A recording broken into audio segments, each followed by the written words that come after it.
მოგესალმებით არხზე მისტიური სტუმარი. დღეს მე მოგიყვებით ერთ-ერთი რესტორნის შესახებ, მოედანი გასტრო გაჩერება, სადაც დაუგეგმავად მოვხვდი.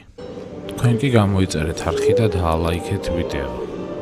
ინტერიერი ლოფტის სტილში, პერსონალი კეთილგანწყობილი. რესტორანი არ გამოირჩევა მაღალი დონის სერვისით, მაგრამ პერსონალი არის ყურადღებიანი. რესტორანში დაგხვდებათ ქართული კერძები და ძალიან კარგი ფასები. სამზარეულო არ იღია ტიპის და თქვენი თვალით შეგიძლიათ დაინახოთ, როგორ გარემოში მზადდება თქვენი კერძები. რესტორანში დაგვხვდა მუსიკოსი, რომელიც ძალიან სასიამოვნოდ უკრავდა ფორტეპიანოზე. დავათვალიერე გარემო შევარჩიე მაგიდა.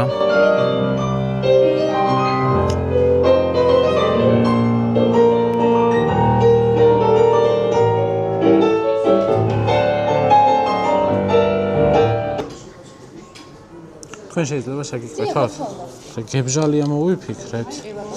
ხრაშნა ბადრიჯნის სალათი და საინტერესოდ ჩანს. ერთი ხრაშნა ბადრიჯანი, ერთი გებჟალია. და მესხური ხაჭაპური. კი ბატონო. სასმელი? სასმელი.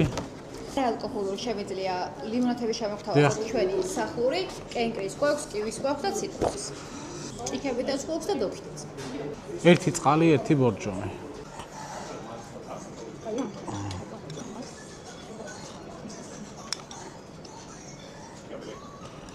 დავიწყოთ გებჟალიით და გავსინჯოთ როგორია გებჟალია.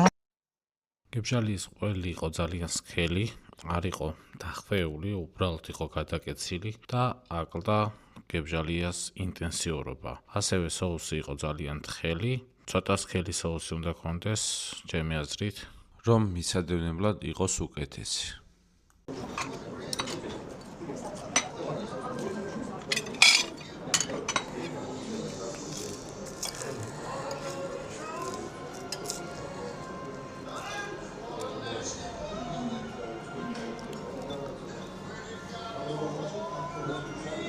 მესხური ხაჭაპური იყო ძალიან გემრიელი, ძალიან კარგი ხრაშნო ცომი და ძალიან კარგი ყველი.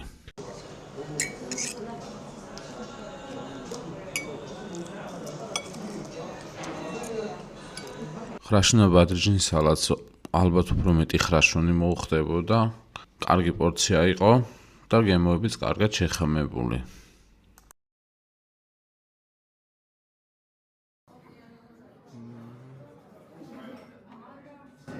10% დაამატეთ.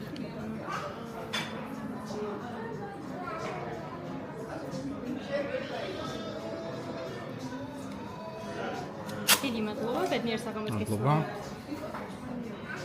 გებჟალიას შევაფასებ 10-დან 6 ქულით. კარგი ყველი იყო, შიგთავსი ნორმალური, соуსი თხელი. მესხური ხაჭაპურის შეფასება 10-დან 9. ხრაშნა ბადრიჯნის სალათის შეფასება 10-დან 7. კარგი იყო, პორცია დიდი იყო, გემოები შეხამებული იყო კარგად.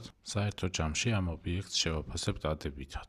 მომსახურეობა 10-დან 7, გარემო 10-დან 7, საჭმლის გემო 10-დან 7, ფასი 10-დან 10, საერთო შეფასება 10-დან 7. თქვენ კი გამოიწერეთ არხი და დაალაიქეთ ვიდეო.